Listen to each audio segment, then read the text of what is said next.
Today on Make It Work Garage, picked up a Furick Cup at the PRI show this year. We're going to see how much of a better welder it makes me. Oh, we all know it's not going to make me a better welder, but we'll see how much better the gas coverage is versus just a regular gas lens.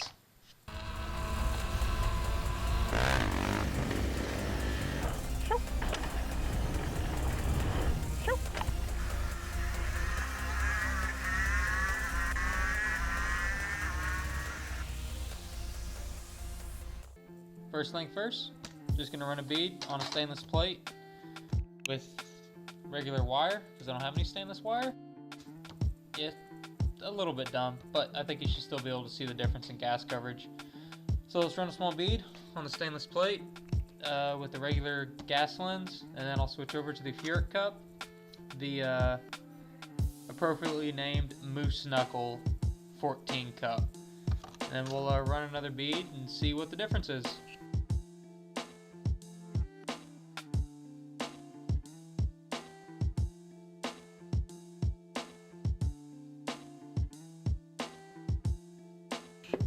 So maybe welding stainless with a regular steel rod isn't good. I don't know yet, but that's what we did. And you can see it's just losing gas coverage behind the bead. And right there where I stopped, I had a little bit better coverage just because of the post flow, gave it time to pull down. This plate is only 24 thou thick. So it's a third of a 16th, more or less. Should be what, 32? Another hit. Yeah, I don't like math. 64th maybe? Yeah, it's pretty ugly. That might just look like crap because it's not back purged. So I might just be pulling BS from the back side of the weld to the front side.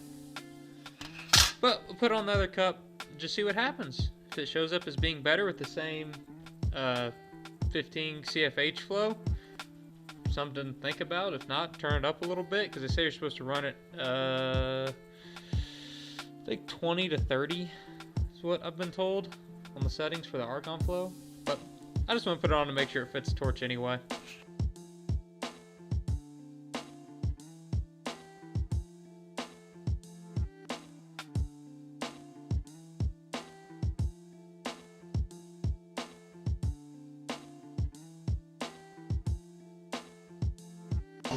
Suck those.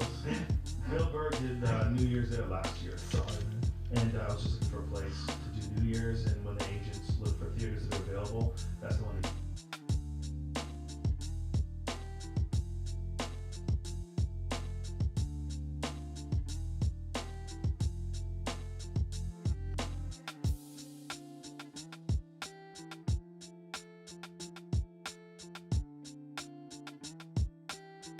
Alright, well, we did our first welds. I think it's pulling all the crap from the back side of the plate because it's not back purged and it's just really thin.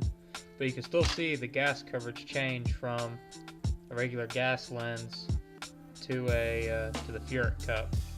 I did go up in the argon flow. I've tried higher argon flows with the gas lens and it doesn't always work. So I know I was supposed to turn it up with the Furick Cup, so I ended up doing that. And it's just like turning on the light switch as far as gas coverage goes. Let's see, gas lens, Furick Cup at 15 cubic feet, which is what I ran this at, and the Furick Cup at 20 cubic feet an hour on those last two. And you see the color, it's just not that flat gray, where you can tell as I was moving it was just losing gas coverage and it was still hot and just oxidizing. These two are much better. They're still dirty, but I'm welding stainless with regular wire. Yeah, lack of back purge. That's what you're trying to avoid. That's what happens when stainless gets really hot with no gas on it. It gets really nasty. They're referred to as sugaring. I can't remember what it creates, like the crystal effect, but it's extremely brittle and prone to cracking. So definitely trying to avoid that. So whenever you do stainless, definitely back purge it. But at the PRI show, they were on a special deal. I paid $40 for a modified gas lens that is pretty much just a machine to hold an O-ring so you can put the Furick Cup on it.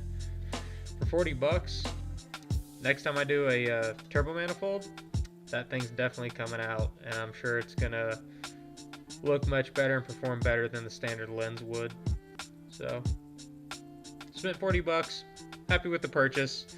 Now I'm just kind of waiting to see what happens. If I end up selling my turbo stuff on the Miata, I'm gonna make a tubular equal length style of manifold. Right now it just has a log on it, but if I end up doing that, then I'll make a video of making the manifold and using the cup and seeing what it does. But that's it for today's episode. See you guys later.